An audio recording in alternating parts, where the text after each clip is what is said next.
Hello guys, welcome to everything anything channel. இன்னைக்கு நம்ம ஒரு இன்ட்ரெஸ்டிங்கான டாப்பிக்கை பற்றி தான் பார்க்க போகிறோம். போனஸ் எப்படி உருவாச்சுங்கிறத பற்றி தான் இன்றைக்கி பார்க்க போகிறோம். பொதுவாக பண்டிகை காலங்களில் போனஸ் தருவது உண்டு. அந்த போனஸ் எப்படி உருவாச்சுங்கிறத பற்றி தான் இந்த வீடியோவில் பார்க்க போகிறோம். இந்தியாவில் பிரிட்டிஷாரின் ஆதிக்கத்துக்கு முன்பு வார சம்பள முறை பின்பற்றப்பட்டது. ஆங்கிலேயரின் ஆட்சி காலத்தில் தான் அது மாத சம்பளமாக மாற்றப்பட்டது. அதாவது 4 வாரங்களை சேர்த்து 1 மாத சம்பளமாக கணக்கிட்டு கொடுக்கப்பட்டது.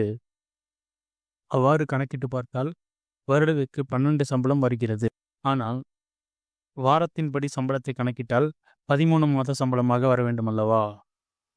ஸோ இதுக்காக மகாராஷ்டிராவில் சில தொழிற்சங்கங்கள் போராட்டத்தில் ஈடுபட்டனர். கிட்டத்தட்ட இந்த போராட்டம் 10 ஆண்டுகளாக நடைபெற்றது. இதை தொடர்ந்து தொழிற்சங்க நிர்வாகிகள் பிரிட்டிஷ் அரசுடன் ஆலோசனை மேற்கொண்டாங்க.